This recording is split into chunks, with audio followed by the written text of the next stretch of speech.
स्वानुभूतिया चकासते चित्त स्वभावाय भावाय सर्वभावांतर छिदे वंदे तो सर्वसिद्धे ध्रुवमचल मनोवमं गदिं पत्ते वोच्छामि समे पाहुल मृणमो सुध केवली भणुदम्।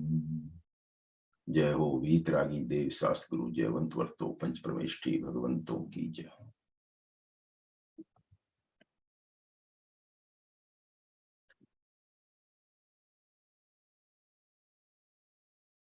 श्री समय सार जी ग्रंथादिराज विराजमान हैं।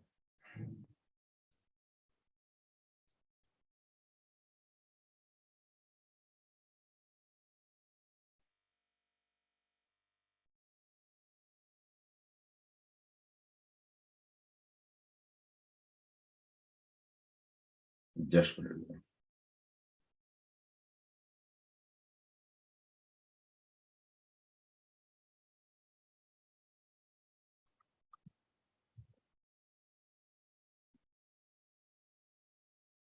अपनी बात चल रही थी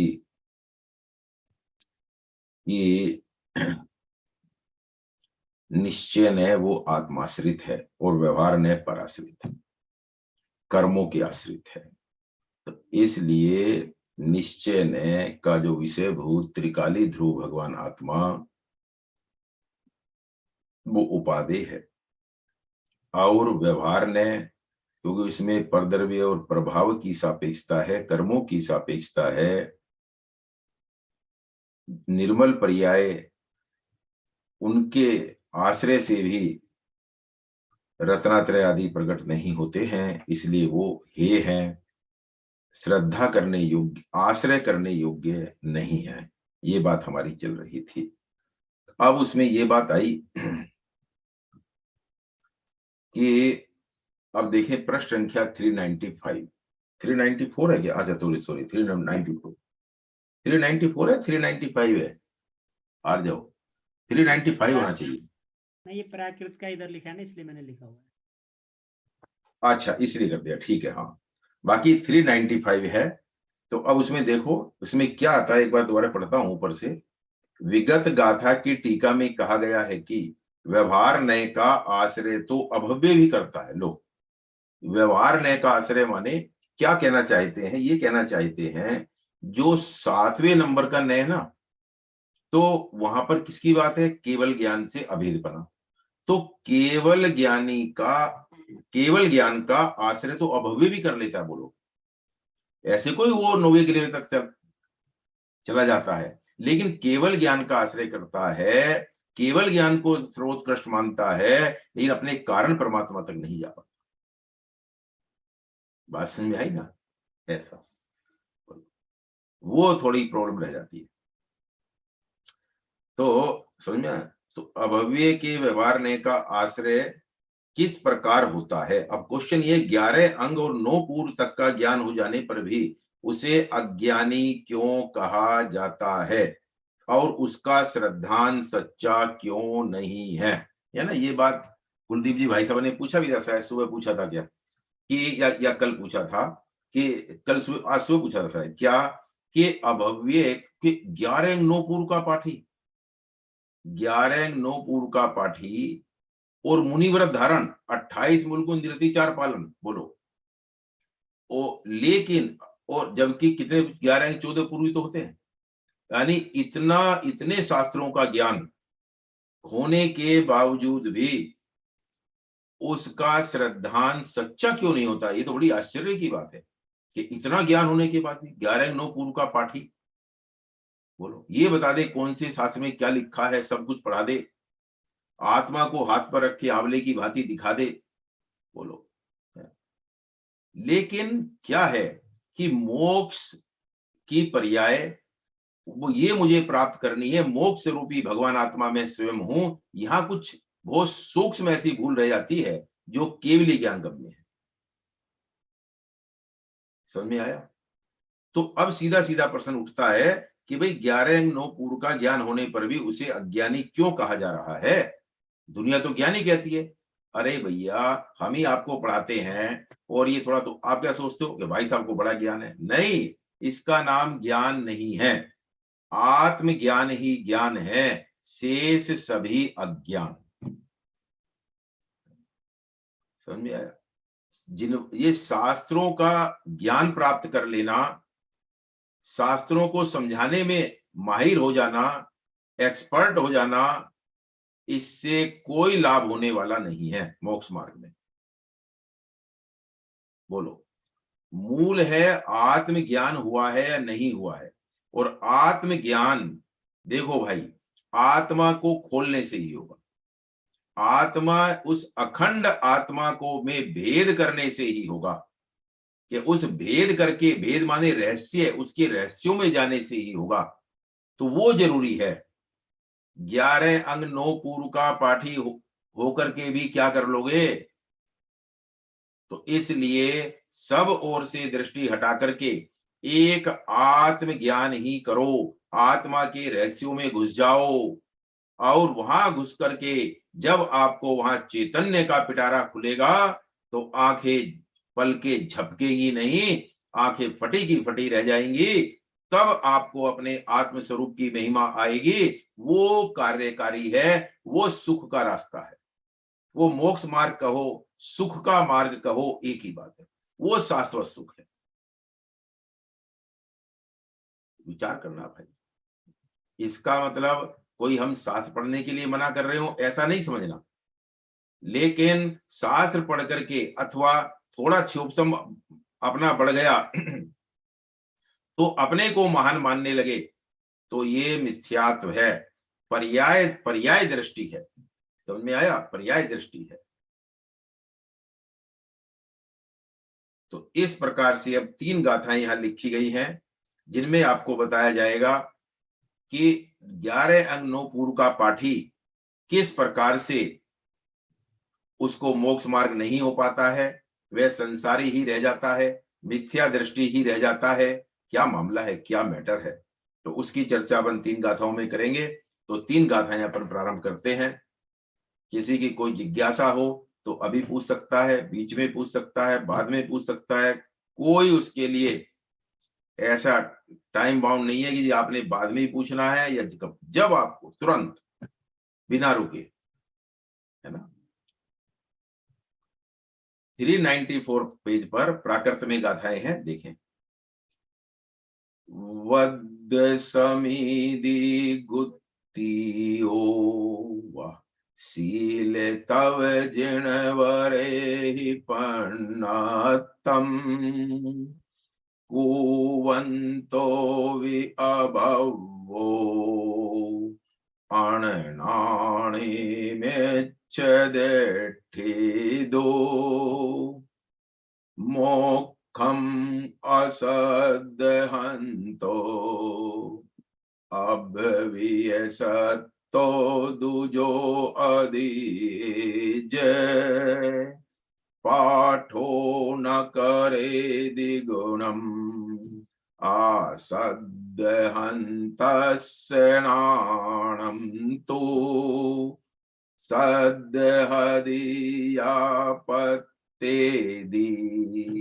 या रोचे दीयते पुनो या फासेदि, धम्मं भोगनिमित्तं नादुसो कम्मखयनिमित्तं,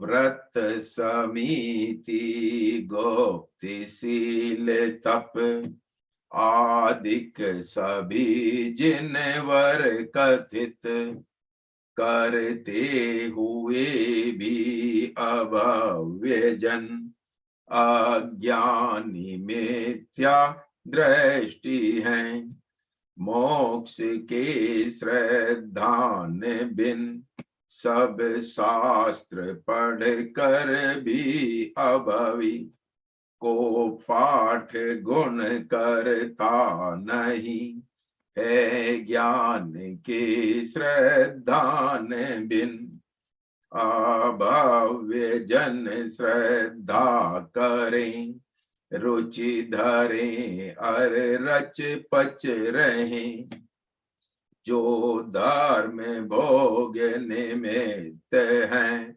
ना कर्म क्षय में निमित्त जो। देखो भाई, गाथाएं अभी अपन यहां पर प्रारंभ कर रहे हैं। अर्थ, एक बात तो ये है कि कोई भी, शुरू से मैं कहता हूं, छल ग्रहण नहीं करना। उपदेश ऊंचा चढ़ने के लिए दिया जाता है। नंबर 3, एक बात और ध्यान रखना, जब हम यहां पर बात करेंगे तो अपनी दृष्टि स्वयं पर रहनी चाहिए। पर की ओर यदि आप देखते हैं तो वो उचित नहीं है। समझ में आती है बात? पर की ओर देखते हो तो उचित नहीं है ना। यहां बात चलेगी अभव्य की, यहां बात चलेगी 11 अंग 9 पूर्व के पाठी की। तो आपकी दृष्टि कहाँ रहनी चाहिए? स्वयं पर रहनी चाहिए, कि कहीं ऐसा तो नहीं है कि मैं थोड़ा सा शास्त्र पढ़ना जान गया हूं, मैं थोड़ा सा, मेरा क्षोभसम बढ़ गया है, बोलो, तो वो क्षोभसम बढ़ गया उससे मैं अपने को बड़ा तो नहीं मान रहा हूं, कहीं मैं अपनी कसायों से अपने को है अपना नुकसान तो नहीं कर रहा हूं। ये स्वयं के चिंतन की बात है। बोलो, एक बार मेरे कहने से, सही बता रहा हूं, एक बार मेरे कहने से बालक की भांति हो जाओ। बालक की भांति माने कसाय में। मत सोचो इससे ऐसा हो जाएगा, वो ऐसा सोचेगा, वो ऐसा मत सोचो। करके देखो एक बार, चलो 1-2 महीने करके देख लो, लाभ ना हो तो फिर दोबारा वही करने लगना। सही बता रहा हूं आपको, ऐसा पुण्य बंधेगा कि बिना कहे ही लोग आपकी प्रशंसा करें। करके देखो एक बार। नहीं, अब सबसे बड़ी दिक्कत क्या है कि ये कहता नहीं, हमें हमारे अंदर तो है ही नहीं सभी, तो बस ये गड़बड़ है। एक तो देखो, अगर अपने को फीवर है, अपने को फीवर छोड़ो, दृष्टांत उसका आता है खांसी का।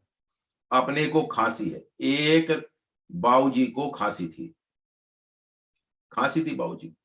अब बाबूजी को खांसी थी तो किसी समझदार व्यक्ति ने कहा कि बाबूजी, ये जो आपको खांसी है ना, इसका इलाज करा लो। बोलो, खांसी बुरी चीज है ना, कि ये कल को आपको तपेदिक का कारण बन सकती है। तपेदिक समझते हो? टीबी, इससे आपको टीबी हो सकती है। तो बोले, अरे भाई, बहू बेटियों के घर में इतनी खांसी तो चाहिए ही कि अरे बाबूजी, इसका इलाज करा लो, नकली खांस लिया करो, नकली खांस लिया करो। तो कहते हैं, जब मुझे असली है तो मैं नकली क्यों खांसूं? यानी उस खांसी को वो क्या मान रहे हैं? बढ़िया बात मान रहे हैं। तो बोलो, उससे टीबी होगी नहीं होगी? इसी प्रकार से, एक तो सुनो, खांसी होना अलग बात, और खांसी को बढ़िया मानना वो और खतरनाक है। ऐसे ही अंदर में कसाय होना, नो प्रॉब्लम, मैं बता रहा हूं आपको, चतुर्गुण स्थानवर्ती को भी हो सकती है, नो प्रॉब्लम।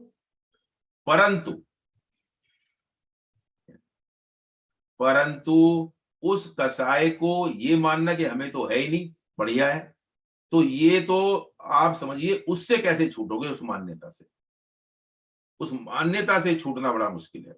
तो इसलिए खूब सरल हो जाओ, ऐसे खोल दो अपना पेट जैसे आर पार, बस। मुनिराज आपको मुनि बनना है, तो मुनि बनना है मुनि राजों का सब कुछ ओपन होता है सब कुछ ओपन होता है। विचार करके बताओ, सब कुछ ओपन होता है भैया, ठीक है। ऐसा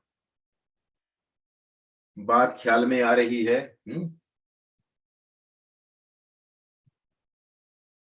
क्या कह रहे हैं, सुनो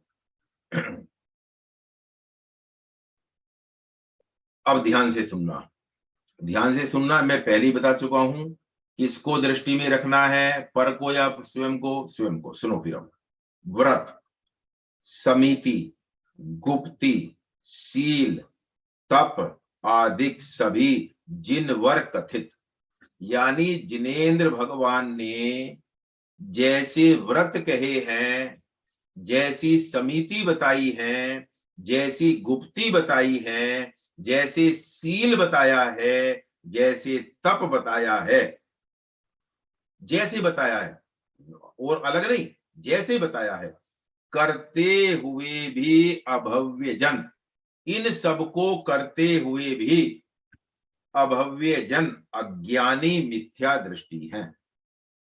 इनको करते हुए भी क्या बात कर रहे हो आप?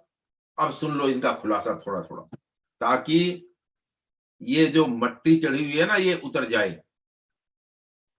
कि भैया, मैंने पहले कह दिया किसके ऊपर लगाना, अपने ऊपर, कि यदि हम बाहर में व्रत, व्रत समझते हो, मुनि राजों की अपेक्षा बात है वैसे तो, लेकिन आप अपनी अपेक्षा भी लगाना।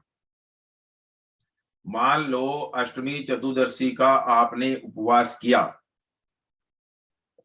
तो उपवास किया और एक व्यक्ति ने उपवास नहीं किया, तो बताइए आप अपने को उससे बड़ा मानते हो या नहीं मानते? बताओ जरा ईमानदारी से। अगर मानते हो तो इस मान्यता का खंडन करो भी, बस ये कहना है मुझे। व्रत तो सुनो, 5 महाव्रत मुनिराजों के ले लो यहां पर, क्योंकि उस अपेक्षा से बात है तो वो समझा रहा हूं, आप अपनी अपेक्षा से समझना। 5 महाव्रत कौन कौन से होते हैं भाई? अहिंसा महाव्रत। अहिंसा महाव्रत माने कि सट काय जीव ना हनन्ते, यानी 6 काय के जीव कौन कौन से होते हैं? कौन बताएगा? हाथ खड़ा करो। चलो कुछ कुछ छेड़ा लगा पूछ लूंगा। 1 भाभी जी, शास्त्र वाली भाभी जी। अच्छा आर जाओ 2, गरिमा, हाँ बेटा बताओगे? Very good. 3 और सटकाए जीव न हनते, तो बहुत सिंपल सी बात है, छेड़ाला जी की बात है।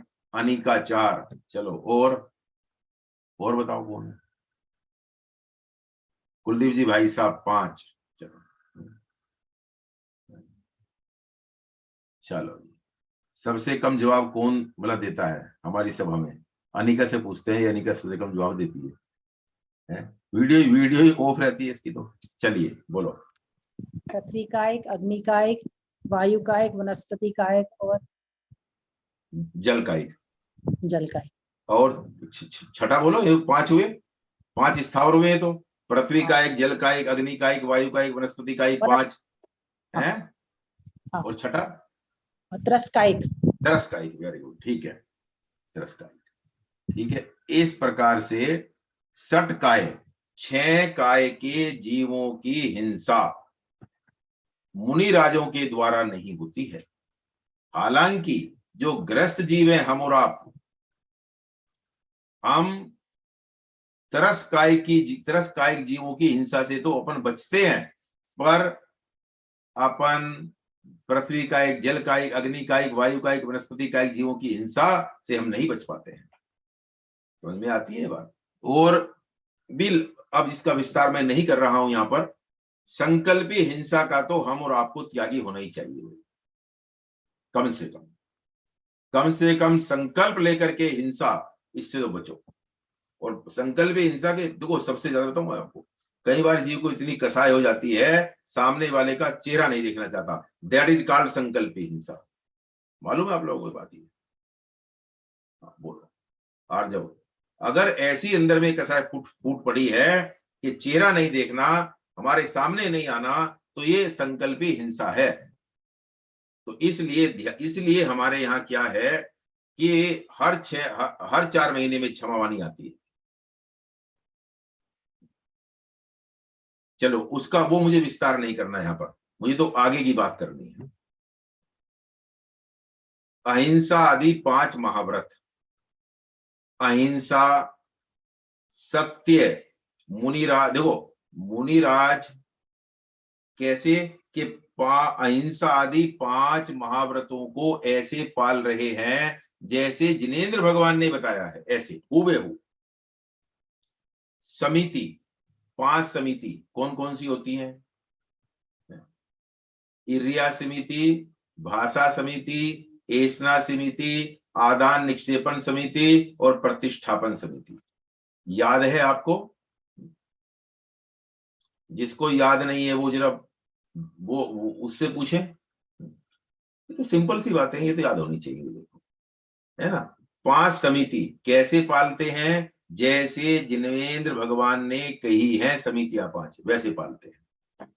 गुप्ती, 3 गुप्ती, मनोगुप्ती, वचन गुप्ती, काय गुप्ती, ऐसे पालते हैं जैसे जिनेंद्र भगवान ने कहा है। सील, ओहो, सील माने कि सुनो, ब्रह्मचर्य व्रत के धारी और अपने ब्रह्मचर्य में रंच मात्र भी दोष नहीं लगाते। सील के कितने हजार दोष है सील के, उन सब से बस 18,000 है शायद, देख लेना। तो उनसे बचते हैं। बोलो, विचार करना। बिल्कुल दिन छिपने के बाद महिलाओं का प्रवेश नहीं, आदि आदि आदि जो भी है। महिलाएं 4 हाथ दूर से ही मुनिराज को नमन करें, प्रयास करें। जब मुनिराज का प्रवचन चल रहा हो तो इस बात का प्रयास करना चाहिए कि बहनें थोड़ा दूर बैठें। ये सब हमें खुद ध्यान रखना चाहिए। और तो ये सब बातें चल रही हैं टोटल। व्रत, समिति, गुप्ती, सील, तप। बोलो, तप 12 प्रकार के तप, 6 बहिरंग और 6 अंतरंग। अनशन, उनोदर, व्रति परिसंख्यान, रस परित्याग, काय क्लेश, और क्या है, विवेक सय्यासन, जो भी है देख लेना भैया। और प्रायश्चित, विनय, विद्यावर्त, तप, व्युत्सर्ग और ध्यान, ये 6 अंतरंग तप हैं। ऐसे 12 प्रकार के तप जिस प्रकार से जिनेंद्र भगवान ने कहे हैं उस प्रकार से पालते हैं। समझ में आती है बात? तो 5 महाव्रत, 5 समिति, 5 इंद्रिय विजय, 6 आवश्यक, 7 शेष गुण, समता, समारे, थुति उचारे, वंदना जिन देव को, है ना, वो सब। ये 28 मूल गुणों के तो वो छेड़ाला की कुछ मेन तो आप याद कर लो छेड़ाला जी, कोई दिक्कत नहीं है। ठीक है, तो ये सब पालते हैं। बोलो,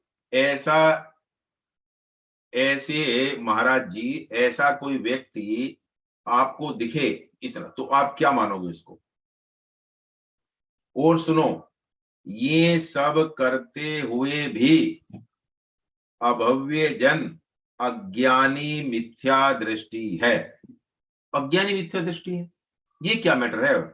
ये मैटर ये है कि भाई सुनो, और अभी तो आगे बताएंगे।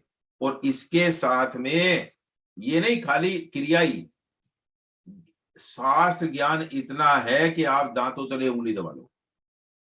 बोलो, जितना आज साहित्य उपलब्ध है उतने का तो ज्ञान है ही, जो अवेलेबल नहीं है उसका भी ज्ञान है। 11 अंग 9 पूर्व तक का ज्ञान हो सकता है।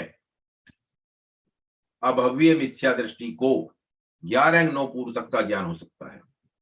समझ में आ गई बात? इतना सब होने के बावजूद भी वह मिथ्या दृष्टि रह सकता है। क्यों? कारण बताओ। तो कारण बताओ। कारण ये है भाई कि जो मिथ्यात्व का समन होता है वो होता है विपरीत मान्यता के जाने से। ये सब बातें उचित हैं, लेकिन विपरीत मान्यता क्या पड़ी है? क्या पड़ी है बोलो? मोटे रूप में बता दूं, वैसे तो केवल ज्ञान गम्य है। वैसे तो अभी अभव्य जीव जो होता है उसको व्यवहार न के पक्ष का सूक्ष्म कोई आशय रह जाता है, उसको व्यवहार न का पक्ष रह जाता है, लेकिन वो केवली ज्ञान गम्य ही है। वह छद्मस्तों की पकड़ में आता नहीं है, छद्मस्तों की पकड़ में नहीं आता है। लेकिन फिर भी मैं आपको मोटे रूप में बताऊं, है क्या कि मैं क्या मानते हैं अपने को? मैं मुनि। क्या मानते हैं? मैं मुनि। और मेरा कार्य क्या है? 28 मूल गुणों का निर्तिचार पालन करना। तो वो मुनि है या परमात्मा है? परमात्मा माने आत्मा है। मुनि है या आत्मा है?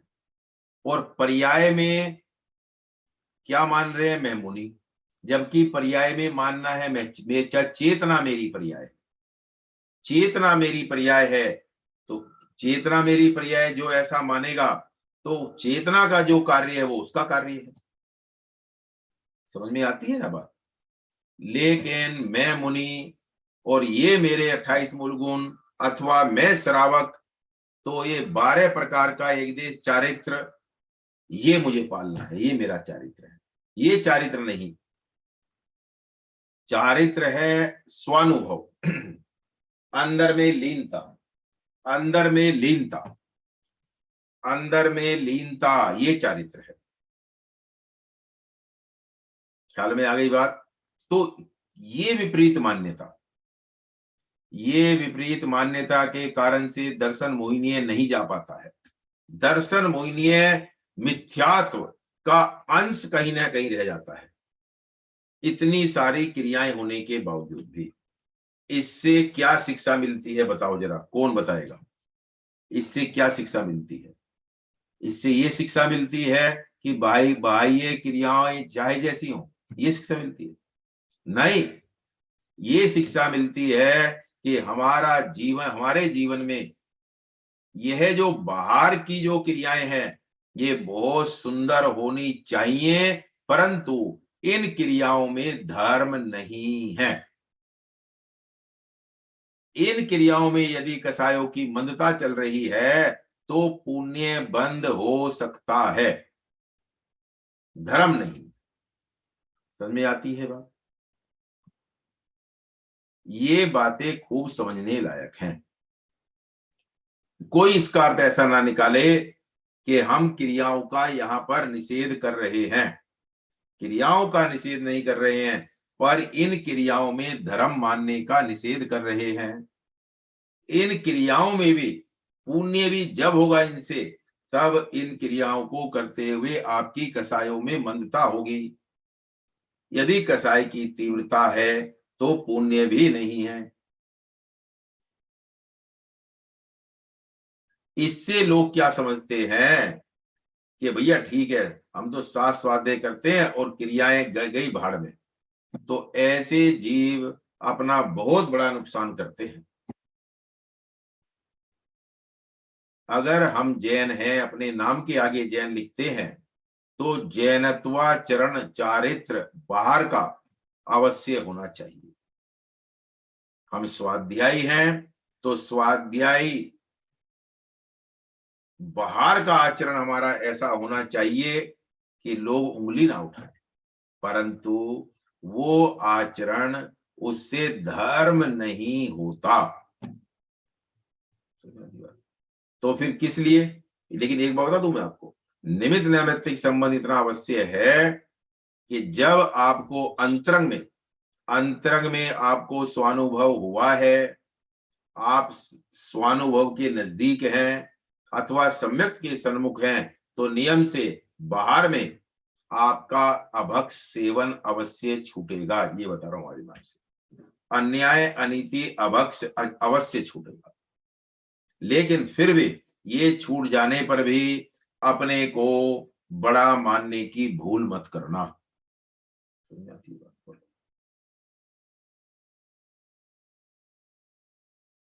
यहां तक किसी को कोई बात समझ में नहीं आई है तो बताओ। व्रत समिति गोप्तशील तप आदिक सभी जिनवर कथित, करते हुए भी अभव्य जन अज्ञानी मिथ्या दृष्टि है। अगली गाथा, मोक्ष के श्रद्धान बिन सब शास्त्र पढ़ कर भी अभवी, को पाठ गुण करता नहीं है ज्ञान के श्रद्धान बिन। मोक्ष के श्रद्धान बिना। तो आप कहोगे भाई साहब 11 पूर्व का पाठी, उसको मोक्ष का श्रद्धान नहीं है, मोक्ष तत्व का श्रद्धान नहीं है। सुनो, मोक्ष तत्व का ये श्रद्धान है कि मुझे मोक्ष प्राप्त करना है, मोक्ष प्राप्त करना है, और मोक्ष प्राप्त करना है तो वो कैसे होगा? मैं मुनि बनूंगा और ये 28 मूलगुण रति चार पालूंगा। क्यों? गर्मियों में करते तपसेल नदी तट पर तरुतल वर्षा की झड़ियों में, बोलो कि भैया गर्मियों में पहाड़ पे जाकर के तपस्या, और जनता जनार्दन को बहुत महिमा आती है ना इस चीज की, तो वो सब करते हैं, इससे मुझे मोक्ष हो जाएगा। जबकि मोक्ष का मूल तो रत्नात्रय है, मोक्ष का मूल तो रत्नात्रय है। दूसरी बात बताऊं, मोक्ष रूपी भगवान आत्मा का आश्रय नहीं लेता है।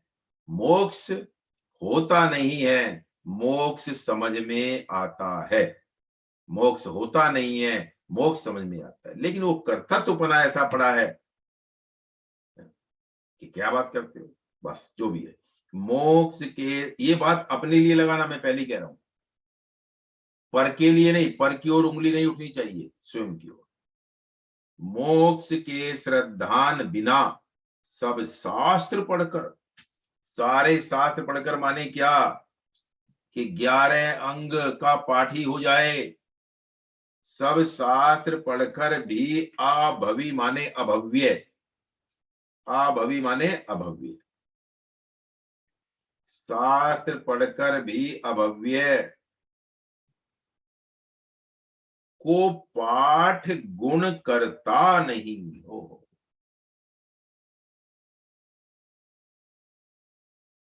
पाठ गुण, गुण माने लाभ, कि उसको शास्त्र ज्ञान का कोई लाभ नहीं होता।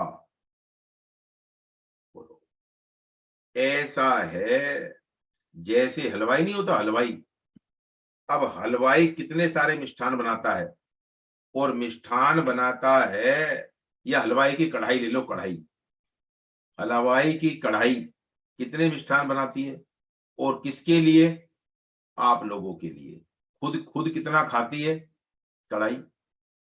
इसी प्रकार से शोभसम ज्ञान बढ़ गया, अब मैं इन लोगों को सुनाऊंगा और खुद कोरा का कोरा रह जाऊंगा। समझ में आनी बात? बोलो, ये हो सकता है कि उसके उपदेश को सुनकर के सामने वाले लोग सम्यक दर्शन को प्राप्त कर लें, लेकिन स्वयं कोरा। क्यों? दिक्कत क्या है कि अब ये जो मिथ्या मान्यता यहाँ पड़ी है ना, मुझे तो सब कुछ आता है, ये जो विपरीत मान्यता जो पड़ी है, ये इसको आगे नहीं बढ़ने देती।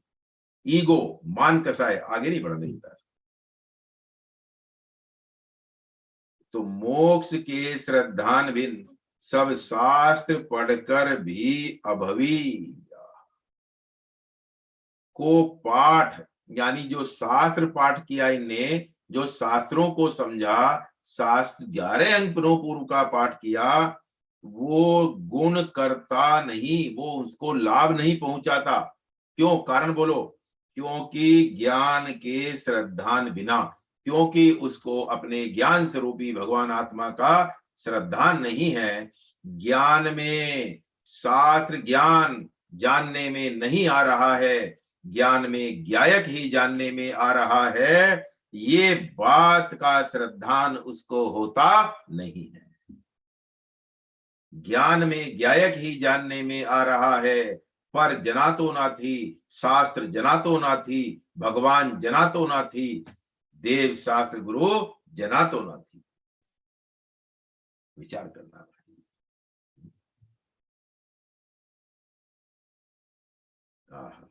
मोक्ष के श्रद्धान बिन, मोक्ष के श्रद्धान बिन माने मैं मोक्ष रूपी हूं, ऐसा निर्णय नहीं होता।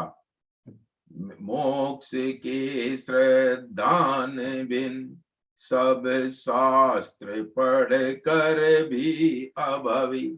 तो शास्त्र पढ़कर इसके मायने क्या निकालना चाहिए? पर दृष्टि नहीं, स्वयं पर दृष्टि। बोलो, क्या शिक्षा मिलनी चाहिए हमें? हमें क्या शिक्षा लेनी चाहिए? हमें ये शिक्षा लेनी चाहिए कि शास्त्र ज्ञान पढ़ो, शास्त्र कोई दिक्कत नहीं है, खूब स्वाध्याय करो, लेकिन पांडित्य प्रदर्शन के लक्ष्य से नहीं करना चाहिए। शास्त्र ज्ञान पांडित्य प्रदर्शन के लक्ष्य से नहीं करना चाहिए। तो कैसे करना, क्या तो किस लिए करना चाहिए? आत्मा को समझने के लिए, आत्मा को प्राप्त करने के लक्ष्य से करना चाहिए। विचार कर, मैं इसलिए शास्त्र पढ़ूं। आप देखो, अगर मान लो, देखो इसकी कैसे परीक्षा करोगे बताऊं? मान लो 1 हफ्ते स्वाध्याय नहीं आपने कराना, 1 हफ्ते आपने पढ़ाना नहीं है, फॉर एग्जाम्पल 1 हफ्ते, तो वो 1 हफ्ते में आपका स्वयं का कितना चिंतन चल रहा है, आपकी स्वयं कितना स्वाध्याय कर रहे हैं, आपकी क्या चिंतन धारा चल रही है। यदि वो नहीं चल रही है कुछ भी 1 हफ्ते तक, इट मीन्स आप जो स्वाध्याय करते हो वो दूसरों को पढ़ाने के लिए करते हो, मात्र परलक्षी है आपका। जितना भी स्वाध्याय है वो परलक्षी है, पर के लिए है, तो उसका कोई यूज नहीं। ऐसे ऐसे अपनी परीक्षा करनी चाहिए, ऐसे ऐसे अपने को टेस्ट करना चाहिए। बोलो, टेस्टिंग करनी चाहिए। बोलो, स्वयं करो और दूसरों से कराओ। जब दूसरों से कराओ तो इस बात का रखो कि यदि वो कोई बताए कि भैया अभी ये कमी है, नहीं नहीं कमी नहीं है भैया, तो फिर मत कराओ दूसरों से। क्यों? उसका भी टाइम वेस्ट करोगे। विचार कर। तो मोक्ष के श्रद्धान बिन सब शास्त्र पढ़कर भी अभवी को पाठ गुण करता नहीं। वाह वाह, समझ में आया? इसके लाभ नहीं होता उसको। तो लाभ क्या है कि भैया शास्त्र ज्ञान का जो फल है वो शुद्ध ज्ञानमयी आत्मा, शुद्ध ज्ञानमयी आत्मा का ज्ञान ही शास्त्र स्वाध्याय का फल आना चाहिए। वो आया है या नहीं आया ये आप बताओ। नहीं आया तो गड़बड़ है, गड़बड़। बताओ भैया। हाँ जी,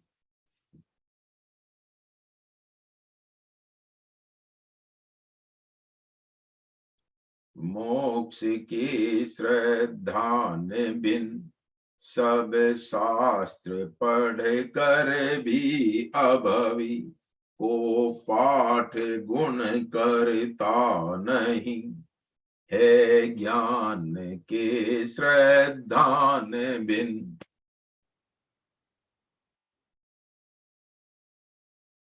विचार करो।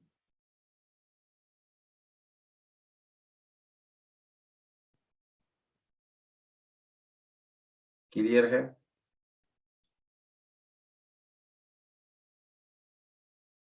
दो 275 नंबर की गाथा देखें। अभव्य जन श्रद्धा करें, रुचि धरें अर रच पच रहें, जो धर्म भोग निमित्त हैं, ना कर्म क्षय में निमित्त जो। देखो, पहचान नहीं सकते आप, वो जो मिथ्या दृष्टि रह जाता है, ऐसा अभव्य, सुनो, वो श्रद्धा करे। एक बात बताओ, यदि श्रद्धा नहीं हो तो इतना सब पाल रहा है और इतना शास्त्र ज्ञान, तो बिना बिना बगैर श्रद्धा के, लेकिन उसकी श्रद्धा व्यवहार श्रद्धा होती है। जैसे 7 तत्व की श्रद्धा है, तो 7 तत्व की श्रद्धा माने वो भेद रूप श्रद्धा है। वो कैसे घटाता है 7 तत्व में? मैं ये जीव तत्व, मैं जीव तत्व है, अजीव ये जो शरीर है ये अजीव है, आश्रव कर्मों का आना वो आश्रव है, बंध आकर के कर्मों आत्मा के साथ एक क्षेत्रवागाई हो जाना बंध, संवर कर्मों का आना रुक जाना संवर, तो वहां से धर्म प्रारंभ होता है। तो कर्मों को रोकने का प्रयास करते हैं और कर्मों को रोकने के लिए तपस्या करते हैं, पहाड़ों पर बैठ जाते हैं वो लोग, ऐसी ऐसी निर्जरा, कि भैया कर्मों की निर्जरा करनी है, और कर्म सारे निज हो जाएंगे, मोक्ष हो जाएगा। इस प्रकार से 7 तत्वों की श्रद्धा करते हैं और रुचि धरते हैं। रुचि धरते हैं माने मुझे मोक्ष प्राप्त करना है, ऐसी मोक्ष की गजब की उनकी रुचि है, ऐसी तकड़ी प्लानिंग है, ऐसा नहीं है। बोलो, विचार करना। ऐसा तप है, देख करके दांतों तले उंगली दबा लो। तो रुचि धरे और रच पच रहे। बोलो, आप उनको ये नहीं कि जी सो रहे हैं, नहीं, उसी में अपनी क्रियाओं में ही रच पच के रहते हैं। जब देखो 24 घंटे स्वाध्याय। क्योंकि 11 अंक तक ज्ञान ऐसे को हो जाएगा। जब देखो बस 2 ही क्रिया, भैया गए ज्यादा आहार लेने, आहार विहार निहार, बस इनमें बाहर देखोगे, इसके अलावा बाकी 7 स्वाध्याय। 28 गुणों का नृत्याचार पालन। कसाई की इतनी मंदता कि बिल्कुल ऐसे जैसे पानी में खींची गई लकीर, ऐसे इतनी मंदता, इतनी मंदता, अभाव नहीं, मंदता। इतना सब होने पर तो उससे क्या क्या हो रहा है? उससे बहुत गजब का पुण्य बन रहा है। ऐसे क्वांटिटी में, क्वांटिटी और क्वालिटी, इतना जबरदस्त पुण्य बन रहा है। तो वो जो पुण्य है, जो धर्म माने पुण्य लेना है, जो धर्म भोग निमित्त है, वो जो पुण्य है वो भोगों का निमित्त है। उससे 16वें स्वर्ग के ऊपर जो ग्रेवक हैं, वहां अंतिम ग्रेवक तक जा सकता है। और वहां देखो भोगों को तो मामला आपको मालूम है क्या है स्वर्ग में। तो जो धर्म भोग निमित्त है कि वो जो पुण्य है कितना ऐसा उत्कृष्ट जाति का, वो भोगों में निमित्त है भाई, वो भोगों में निमित्त है। ना माने नहीं, नहीं कर्म क्षय में निमित्त जो, न माने नहीं वो जो, ये जो बाहर का क्रियाकांड और जो उत्कृष्ट जाति के स्वभाव, बोलो, विचार करना, अपने ऊपर लगाना। बोलो, मैं तो कहता हूं कई बार, 2 व्यक्ति सम्मेद शिखर जी गए और एक व्यक्ति ने 3 वंदना की और दूसरे ने 1 की, वो भी डोली से। बताओ, वो जो 3 वंदना वाला जो बिल्कुल पैदल कर रहा है, अपने को बड़ा मान रहा है या नहीं मान रहा? बताओ, अपने को ज्यादा पुण्य और वाला मान रहा है, नहीं मान रहा? और कहने वाले भी कहते हैं अरे भाई सारे साहब, ये बताओ। अब स्थिति ये हो गई है कि ये डोली से वंदना करे और आकर के दिल्ली आ जाए और लोग पूछे शिखर जी गए थे, ओ वेरी गुड, वेरी गुड, अच्छा अच्छा, वंदना कैसे करी, डोली से या पैदल? अब वो बेचारा क्या करे, एक तो करी है, वो कहेगा वो डोली तो हमने ली थी, साथ में पर हम बैठे नहीं ज्यादा। अरे भाई क्या करे बेचारा, प्रचलन ही ऐसा है। क्यों भाई? अगर सम्मेद शिखर जी में जाकर के और शांति के साथ यदि आपकी सामर्थ्य नहीं है ऊपर चढ़ने की, शांति के साथ आप हफ्ता 10 दिन 15 दिन वहां अपना चिंतन करें, बैठें, स्वाध्याय करें, स्वाध्याय सुने, तो क्या क्या वो छोटा हो जाएगा? अरे भाई अब बस, ज्यादा नहीं कहता मैं। हो सकता है जो उससे उसका मोक्ष मार्ग प्रशस्त ना हो, उसका हो जाए, बस। इसलिए मैं ये नहीं कह रहा, इस देखो उल्टा ग्रहण नहीं करना, इसलिए हट नहीं चलती, जिन शासन में हट नहीं चलती, जिन शासन में सहज चलता है, सहज बना।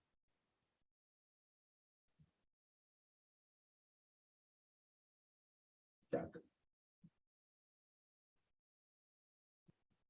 हम तो वहां गए ना पोन्नूरी, तो अपने ये कैलाश नगर वाले मुकेश जी, वो तो मेरे पीछे पड़ रहे, भाई साहब स्वाध्याय कराओ, स्वाध्याय कराओ, स्वाध्याय कराओ। अरे मैंने उनको समझाया भाई, यहाँ मुख्यतः वंदना की है, यात्रा की है। यहाँ अगर मैं लेकर के बैठ गया सबको स्वाध्याय के लिए तो अच्छा नहीं लगेगा। स्वाध्याय मैं तो रोज ही करता हूँ, चलो कोई विद्वान तो बात अलग है, मैं तो रोज ही करता हूँ, मेरे तो रोज ही सुनते हो, क्यों यहाँ पे सुन ले, दिल्ली में आकर विचार करना। क्यों? क्योंकि वहां पर मुख्यता किसकी है? यात्रा की। लेकिन इससे उनकी रुचि भी जाहिर होती है, उनको समय नहीं मिल पाता होगा यहाँ पर आने के लिए, तो लेकिन उनकी रुचि ये जाहिर होती है कि भैया हमें वंदना भाई साहब हमें ज्यादा नहीं करनी, हमें तो आप जो है ना ये बात बताओ अंदर की तत्व। क्यों? क्योंकि सुनते होंगे यूट्यूब पे सुन रहे हो, तो या बाद में सुनते हो, तो लगा उनको भाई ये तो चीजें नहीं मिलेंगी, विचार करना। रोज आते हैं अंकल जी, सुबह 8:30 बजे ज्वाइन होते हैं सुबह। अच्छा, आते हैं तो फिर बाद में वीडियो ऑन नहीं होता, वीडियो ऑन नहीं होता उनका। अच्छा, तो नाम तो लिखा होता होगा ना, लिखा होता है मुकेश जी आते हैं और 8:30 बजे के करीब जो ज्वाइन होते। अच्छा, वेरी गुड। हाँ जी। अच्छा, 8:30 बजे लेट होते हैं ज्वाइन। अच्छा, फिर मैं देखता नहीं। और शाम को नहीं आते। नहीं, ठीक है बात, लेकिन क्या है कि इससे क्या है कि हमें समझ में बात आ गई कि भैया इनको देखो स्वभाव की कितनी रुचि है, सही बता रहा हूं। तो ऐसे जीवी बोलो, यानी पैसा खर्च करके वहां गए, लेकिन भाई साहब हम तो आए ही इसलिए हैं कि वहां पर हमें आपका साथ स्वाध्याय मिलेगा। लो मैं तो यहाँ कर रहे हैं क्या एग्जाम्पल। और मैंने उनको बार बार मना किया इस बात के लिए कि देखो तुम्हारे अकेले की बात नहीं है, सबकी बात है। यहाँ यात्रा का वंदना का लक्ष्य लेकर के आए, लेकिन उससे रुचि तो जाहिर होती है कि वो अध्यात्म उनको चाहिए। तो क्या बताओ, क्या मतलब आप बात समझो। तो ये सच्ची बात बताऊं, सच्ची बात ये है कि एकमात्र यही कार्य करने योग्य है। अब वो आप ये समझो कि बाकी सब तो ये है, ठीक है अपना चले जाओ है, लेकिन एक बार जो अपना शुद्धात्मा कारण परमात्मा है उसका पेट खोल करके एक बार अंदर जरूर घुस के देख लो कि वहां कितना माल भरा पड़ा है। फिर चाहे कहीं चले जाना, एक बार डोर गया से बंध जाए, फिर पतंग कहीं उड़े, वो अब कहीं जाने वाली नहीं है। बोलो क्यों? विचार करना, समझ में आती है बात? सही बताएं, इतनी गहरी बात सुनने के बावजूद भी और फिर भी ये जीव कभी आ रहा है कभी नहीं आ रहा है, ये तो क्या उनको बस ठीक है। असल में दादा ने एक बात कही अभी, डॉक्टर साहब ने, उन्होंने कहा भाई तुम क्यों बेकार में अपना ये ऐसा सोचते हो कि लोग सुनने नहीं आ रहे। वो कहते हैं 6 महीने 8 समय में 608 जीवों को ही ये परमात्मा स्वरूप की बात समझ में आएगी, ऐसा बोला उन्होंने। और पूरे कितना, अब ये जो वर्ल्ड आप देखते हो ना, ये तो कुछ भी नहीं है, पूरे 3 लोगों के जीवों की बात है। 6 महीने 8 समय में 608 जीव, उनको समझ में आएगी बात ये, जब वही उसने मोक्ष करते ऐसा। तो इसलिए इस बात की चिंता बिल्कुल नहीं करना कि भैया आज संडे है देखो लोग नहीं आ रहे, संडे की छुट्टी, मंडे की छुट्टी, कि आप कुछ नहीं, आप अपनी और दृष्टि रख करके, ठीक है,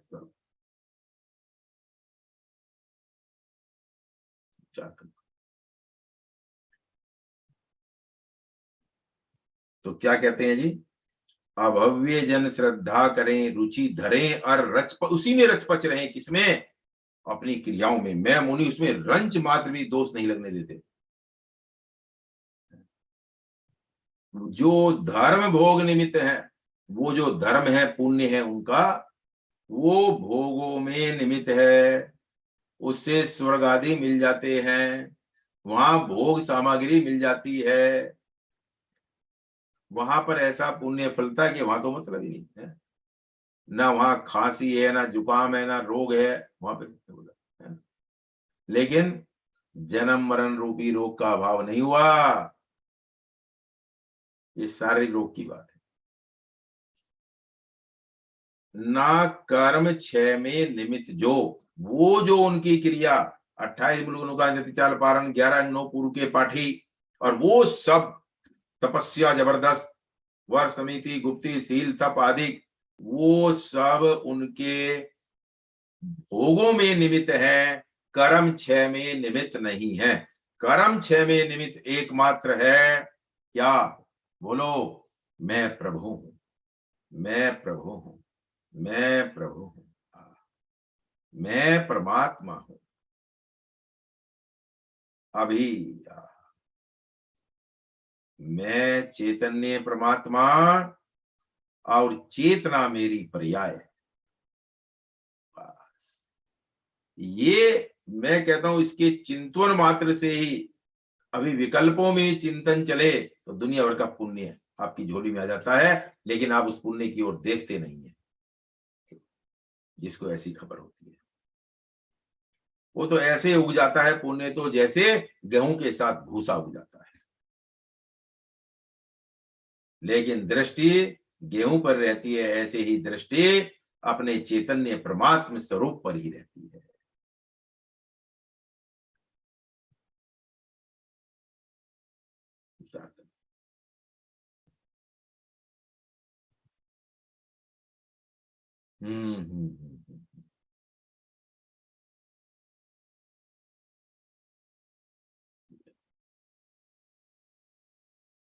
आपको कुछ कहना हो तो बताओ। मेरी तो तीनों गाथाएं हो गई, अब आगे जो चलेगा, जो लिखा है वो आपको सुनाऊंगा। अब पहले क्या पढ़ा देता हूं, जो लिखा है वो आपको बता देगा। अब जो लिखा है वो शब्द से आपको बताया जाएगा। अब वो अलग बात है कि आप जो लिखा है उसको कल भूल जाओ, वो आपकी अपनी योग्यता है, मैं क्या कर सकता हूं। लेकिन जो मैं आपको स्टार्टिंग में बताता हूं वो बहुत महत्वपूर्ण होता है, और बाद में जब पढ़ करके बताता हूं तो वो टेक्निकल होता है, वो शास्त्रीय भाषा होती है।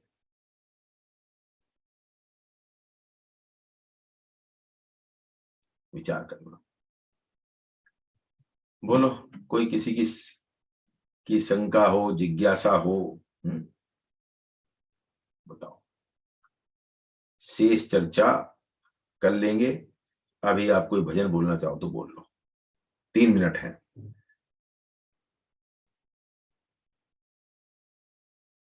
बोलो भाई साहब, कुलदीप जी, आपकी तो, कुलदीप जी भाई साहब की तो जरा आवाज बहुत अच्छी है। कर दो अनम्यूट कुलदीप जी भाई साहब को।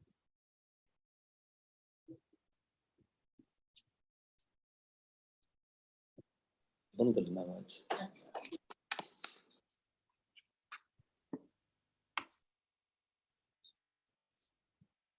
ओ चेतन लख तू निज में ही, तुझको तेरा भगवान मिले। पर की किंचित नहीं चाह रहे, निज में ही सुख की खान मिले। ओ चेतन लख तू निज में ही, तुझको तेरा भगवान मिले। है नाशवंत सारा जग ये, पर चेतन तू शाश्वत प्रभु है। तू ज्ञायक घन आनंद कांद, चैतन्य चंद्र अनुपम विभु है। निज ज्ञान सूर्य का प्रकाश, अंतस में मुकुलित कमल खिले। ओ चेतन लख तू निज में ही, तुझको तेरा भगवान मिले। तेरा परमेश्वर तू ही है, जो अंतर दृष्टि में दिखता। इसकी प्रतीति करने से ही, निज में निज का दर्शन मिलता। अपनी मन हर छवि लखने से, संसार मिटे निर्वाण मिले। ओ चेतन लख तू निज में ही, तुझको तेरा भगवान मिले। अपना अद्भुत वैभव पाकर मिट जाएगी यह पामरता। इसके अतुलित सुख के आगे स्वर्गों का सुख भी दुख लगता। अपने प्रभु के दर्शन से ही अंतस में केवल ज्ञान खिले। ओ चेतन लख तू निज में ही तुझको तेरा भगवान मिले। जिसने भी अपना ध्यान किया उसने अविचल आनंद लिया। वह तृप्त तृप्त हो गया अहो, जीवन भर सुख रस पान किया। अब निज में ही जम जा रम जा, अब निज में ही जम जा रम जा। निश्चित ही दुख से त्राण मिले, निश्चित ही दुख से त्राण मिले।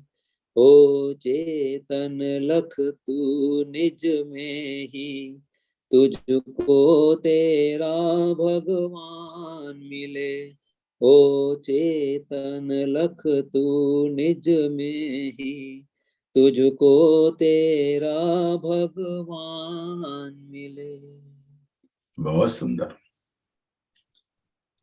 निज निधि निज में बताई यह परम उपकार।